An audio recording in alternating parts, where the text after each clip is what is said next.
dublis numur 2, ja gadījumā mums neizdevās jūs sakārdināt, tad mēs vēlreiz bišķi pakārdināsim.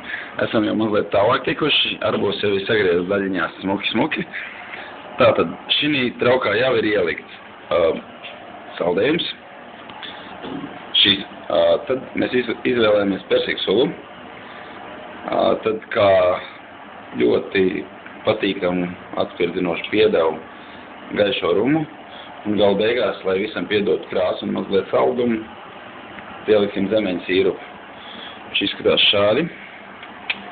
Liekam virsū vāku un vāciņu un laižam dziesmā.